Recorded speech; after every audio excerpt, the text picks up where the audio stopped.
ಸಮಸ್ತ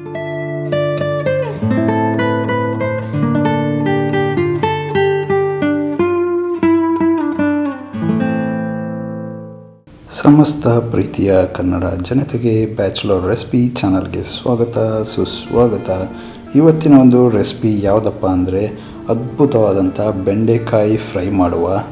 ಇದಕ್ಕೆ ಯಾವುದೇ ಥರದ ಈರುಳ್ಳಿ ಮತ್ತು ಬೆಳ್ಳುಳ್ಳಿನ ಯೂಸ್ ಮಾಡದೆ ತುಂಬ ಅಂದರೆ ತುಂಬ ಕಮ್ಮಿ ಇಂಗ್ರೀಡಿಯೆಂಟ್ಸ್ನ ಯೂಸ್ ಮಾಡಿಬಿಟ್ಟು ಒಂದು ಅದ್ಭುತವಾದಂಥ ಫ್ರೈ ಮಾಡುವ. ಈ ಒಂದು ಬೆಂಡೆಕಾಯಿ ಫ್ರೈ ಮಾಡೋದಕ್ಕೆ ಏನೇನೆಲ್ಲ ಇಂಗ್ರೀಡಿಯೆಂಟ್ಸ್ ಬೇಕು ಅಂತ ನೋಡ್ಕೊಂಬರುವ ಬನ್ನಿ. 200 ಗ್ರಾಮಷ್ಟು ಬೆಂಡೆಕಾಯಿನ ತೊಗೊಂಡಿದ್ದೀನಿ.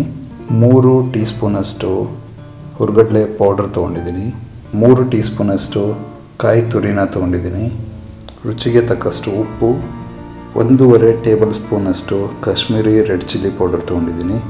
ಒಗ್ಗರಣೆಗೆ ಅರ್ಧ ಟೀ ಸ್ಪೂನಷ್ಟು ಜೀರಿಗೆ, ಅರ್ಧ ಟೀ ಸ್ಪೂನಷ್ಟು ಸಾಸಿವೆ, ಅರ್ಧ ಟೀ ಸ್ಪೂನಷ್ಟು ಅರಿಶಿಣ, 1 ಚಿಟಿಕೆ ಇಂಗನ್ನು ತೊಗೊಂಡಿದ್ದೀನಿ. ಈ ಒಂದು ಎಲ್ಲ ಇಂಗ್ರೀಡಿಯೆಂಟ್ಸ್ನ ಯೂಸ್ ಮಾಡಿಕೊಂಡು ಅದ್ಭುತವಾದಂಥ ಬೆಂಡಿ ಫ್ರೈ ಯಾವ ಥರ ಮಾಡೋದಂತ ನೋಡ್ಕೊಂಬರುವ ಬನ್ನಿ. ಒಂದು ಪ್ಯಾನ್ನ ಬಿಸಿಗಿಟ್ಕೊಂಡು ಅದಕ್ಕೆ 3 ಟೀ ಸ್ಪೂನಷ್ಟು ಎಣ್ಣೆನ ಹಾಕ್ಕೊಂಡಿದ್ದೀನಿ. ಎಣ್ಣೆ ಬಿಸಿಯಾಗಿದೆ. ಇವಾಗ ಇದಕ್ಕೆ ಒಗ್ಗರಣೆ ಐಟಮ್ಗಳು ಏನು ತೊಗೊಂಡಿದ್ದೀವಿ ಗೊತ್ತಾ, ಅದನ್ನ ಹಾಕ್ಕೊಳ್ಳುವ. ಸಾಸಿವೆ, ಜೀರಿಗೆ, ಇಂಗು ಮತ್ತು ಅರಿಶಿಣವನ್ನು ಹಾಕ್ಕೊಂಡಿದ್ದೀನಿ. ಹಾಕಿದ ಮೇಲೆ ಸ್ವಲ್ಪ ಈ ಥರ ಕೈ ಆಡಿಸಿ ಸ್ವಲ್ಪ ಸಾಸಿವೆ ಜೀರಿಗೆ ಸಿಡಿದ ನಂತರ ಇದಕ್ಕೆ ಬೆಂಡೆಕಾಯಿ ಏನು ಕಟ್ ಮಾಡಿ ಇಟ್ಕೊಂಡಿದ್ದೀವಿ ಗೊತ್ತಾ, ಅದನ್ನು ಹಾಕ್ಕೊಳ್ಳುವ. ನೋಡಿ, ಇವಾಗ ಸಾಸಿವೆ ಜೀರಿಗೆ ಎಲ್ಲ ಚೆನ್ನಾಗಿ ಸಿಡಿತಾ ಇದೆ. ಇವಾಗ ಬೆಂಡೆಕಾಯಿನ ಹಾಕ್ಕೊಳ್ಳುವ. ನಾನು ಬೆಂಡೆಕಾಯಿನ ಈ ಥರ ಚಿಕ್ಕದಾಗಿ ಕಟ್ ಮಾಡ್ಕೊಂಡಿದ್ದೀನಿ. ಬೆಂಡೆಕಾಯಿ ಹಾಕಿದ ತಕ್ಷಣ ಇದನ್ನು ಚೆನ್ನಾಗಿ ಮಿಕ್ಸ್ ಮಾಡ್ಕೋಬೇಕಾಗಿರುತ್ತೆ. ಮಿಕ್ಸ್ ಮಾಡಿಬಿಟ್ಟು ಒಂದು 2 ನಿಮಿಷಗಳ ಕಾಲ ಬೇಯೋದಕ್ಕೆ ಬಿಡಿ. ನೋಡಿ, ಇವಾಗ 2 ನಿಮಿಷಗಳ ಕಾಲ ನಾನು ಬೇಯೋದಕ್ಕೆ ಬಿಟ್ಟಿದ್ದೆ. ಇದನ್ನು ಚೆನ್ನಾಗಿ ಮಿಕ್ಸ್ ಮಾಡ್ಕೊಳ್ಳುವ. ಇವಾಗ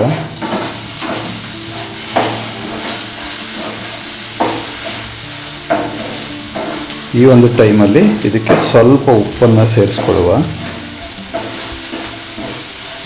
ಎಲ್ಲ ಉಪ್ಪನ್ನು ಹಾಕಕ್ಕೆ ಹೋಗ್ಬೇಡಿ, ಸೀದೋಗ್ಬಿಡುತ್ತೆ ಬೇಗ. ಸೊ ಹಾಗಾಗಿ ಸ್ವಲ್ಪ ಉಪ್ಪನ್ನು ಮೇಲ್ಗಡೆಗೆ ಉದುರಿಸ್ಕೊಳ್ಳಿ. ಅದಾದ ನಂತರ ನಿಮಗೆ ರುಚಿಗೆ ತಕ್ಕಷ್ಟು ಮತ್ತೆ ಹಾಕ್ಕೊಳ್ಳುವ. ಸೊ ಈ ಥರ ಸ್ವಲ್ಪ ಉಪ್ಪನ್ನು ಹಾಕಿದ ತಕ್ಷಣ ಮತ್ತೆ ಒಂದು ಸರ್ತಿ ನೀಟಾಗಿ ಮಿಕ್ಸ್ ಮಾಡ್ಕೊಳ್ಳಿ. ನೀಟಾಗಿ ಮಿಕ್ಸ್ ಮಾಡಿ ಇವಾಗ ಇದನ್ನು ಲಿಡ್ ಕ್ಲೋಸ್ ಮಾಡಿಬಿಟ್ಟು ಒಂದು 2 ನಿಮಿಷಗಳ ಕಾಲ ಬೇಯಿಸ್ಕೊಳ್ಳಿ. 2 ನಿಮಿಷ ಆಗಿದೆ. ಇವಾಗ ಲಿಡ್ನ ಓಪನ್ ಮಾಡಿಬಿಟ್ಟು ಚೆಕ್ ಮಾಡುವ. ನೋಡಿ, ಬೆಂಡೆಕಾಯಿ ಈ ಥರ ಫ್ರೈ ಆಗಿದೆ. ಇವಾಗ ಇದನ್ನ ಚೆನ್ನಾಗಿ ಮಿಕ್ಸ್ ಮಾಡ್ಕೊಳ್ಳುವ.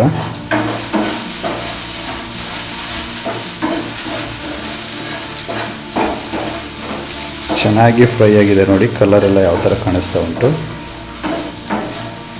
ನೋಡಿ, ಇವಾಗ ಬೆಂಡೆಕಾಯಿ ಆಲ್ಮೋಸ್ಟ್ ಒಂದು 85 to 90% ಬೆಂದಿದೆ. ಇವಾಗ ರುಚಿಗೆ ತಕ್ಕಷ್ಟು ಉಪ್ಪನ್ನು ಹಾಕ್ಕೊಳ್ಳುವ. ಅದರ ಜೊತೆಗೆ ಖಾರದ ಪುಡಿನ ಹಾಕ್ಕೊಳ್ಳುವ.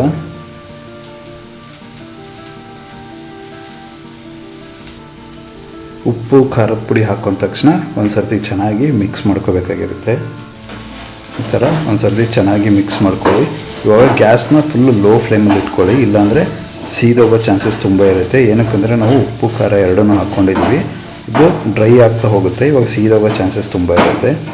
ಸೊ ಈ ಥರ ಚೆನ್ನಾಗಿ ಮಿಕ್ಸ್ ಮಾಡಿದ ಮೇಲೆ ಇದಕ್ಕೆ ನಾವು ಹುರ್ಗಡ್ಲೆ ಪೌಡ್ರ್ ಏನು ತೊಗೊಂಡಿದ್ದೀವಿ ಗೊತ್ತಾ, ಅದನ್ನು ಮಿಕ್ಸ್ ಮಾಡ್ಕೊಳ್ಳುವ. ಈ ಥರ ಹುರ್ಗಡ್ಲೆ ಪೌಡ್ರ್ ಹಾಕಿದ ತಕ್ಷಣ ಇದನ್ನು ಕೂಡ ನೀಟಾಗಿ ಮಿಕ್ಸ್ ಮಾಡ್ಕೊಳ್ಳಿ ಒಂದು ಸರ್ತಿ.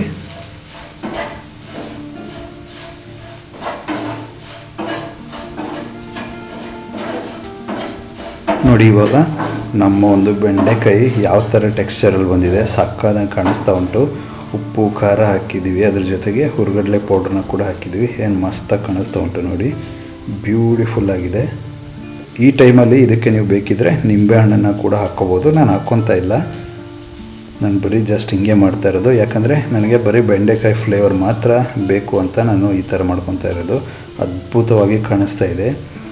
ಇವಾಗ ಇದನ್ನು 1 ನಿಮಿಷಗಳ ಕಾಲ ಬಿಟ್ಟು ಅದಾದ ನಂತರ ಕಾಯಿ ತುರಿ ಏನಿದೆ ಗೊತ್ತಾ, ಅದನ್ನು ಮಿಕ್ಸ್ ಮಾಡ್ಕೋಬೇಕಾಗಿರುತ್ತೆ.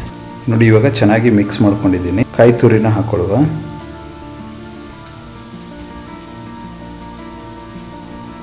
ನೋಡಿ ಕಾಯಿ ತುರಿ ಹಾಕಿದ ತಕ್ಷಣ ಕಲರ್ ಹೆಂಗೆ ಕಾಣಿಸ್ತಾ ಇದೆ. ಇವಾಗ ಇದನ್ನು ಕೂಡ ಒಂದು ಸರ್ತಿ ನೀಟಾಗಿ ಮಿಕ್ಸ್ ಮಾಡ್ಕೋಬೇಕಾಗಿರುತ್ತೆ. ನೋಡಿ ಇವಾಗ ಹೆಂಗೆ ಕಾಣಿಸ್ತಾ ಇದೆ, ಒಂಥರ ಅದ್ಭುತವಾದಂಥ ಕಲರ್ ಬಂದಿದೆ. ಇದಕ್ಕೆ ಸಕ್ಕದಾಗಿ ಕಾಣಿಸ್ತಾ ಉಂಟು. ಈ ಥರ ಕಲಸಿದ ಮೇಲೆ ಇದನ್ನು 1 ನಿಮಿಷಗಳ ಕಾಲ ಫುಲ್ಲು ಕಡಿಮೆ ಉರಿನಲ್ಲಿ ಬೇಯಿಸ್ಕೊಳ್ಳಿ. ನೋಡಿ ಏನು ಮಸ್ತಾಗಿ ಟೆಕ್ಸ್ಚರ್ ಬಂದಿದೆ ಅಂದರೆ ಬೆಂಡೆಕಾಯ್ದು ಸಕ್ಕತ್ತಾಗಿ ಫ್ರೈ ಆಗಿದೆ. ಅದ್ರ ಜೊತೆಗೆ ಹುರುಗಡ್ಲೆ ಪೌಡರು, ಉಪ್ಪು, ಖಾರ, ಈ ತುರಿದ ಕೊಬ್ಬರಿ ಎಲ್ಲನೂ ಸೇರಿಕೊಂಡು ಅದ್ಭುತವಾಗಿ ಕಾಣಿಸ್ತಾ ಉಂಟು ಅಂದ್ಕೊಳ್ಳಿ. ನೋಡಿ ನಮ್ಮ ಅದ್ಭುತವಾದಂಥ ಬೆಂಡಿ ಫ್ರೈ ರೆಡಿಯಾಗಿದೆ ಅಂದ್ಕೊಳ್ಳಿ. ಸಕ್ಕತ್ತಾಗಿಯೇ ಕಾಣಿಸ್ತಾ ಉಂಟು. ಈ ಥರ ತೆಗೆಯೋಕ್ಕಿಂತ ಮುಂಚೆ ನಿಮಗೆ ಕೊತ್ತಂಬರಿ ಸೊಪ್ಪನ್ನು ಬೇಕಿದ್ದರೆ ಹಾಕೋಬೋದಾಗಿರುತ್ತೆ. ನಾನು ಅದನ್ನು ಕೂಡ ಹಾಕಿಲ್ಲ, ನೀವು ಬೇಕಿದ್ದರೆ ಹಾಕ್ಕೊಳ್ಳಿ. ಏನು ಸಕ್ಕತ್ತಾಗಿ ಕಾಣಿಸ್ತಾ ಇದೆ ನೋಡಿ. ಈ ಒಂದು ರೆಸಿಪಿ ನೀವು ಕೂಡ ನಿಮ್ಮ ಮನೆಯಲ್ಲಿ ಟ್ರೈ ಮಾಡಿ ಹೇಗೆ ಬಂತು ಅಂತ ಕಮೆಂಟಲ್ಲಿ ತಪ್ಪದೆ ತಿಳಿಸಿ.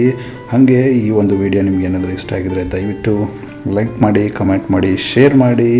ಚಾನಲ್ಗೆ ಹೊಸದಾಗಿದ್ದರೆ ದಯವಿಟ್ಟು ಸಬ್ಸ್ಕ್ರೈಬ್ ಮಾಡೋದನ್ನು ಮಾತ್ರ ಮರಿಬೇಡಿ. ಮತ್ತೆ ಸಿಗುವ ಮತ್ತೊಂದು ಹೊಸ ರೆಸಿಪಿಯೊಂದಿಗೆ.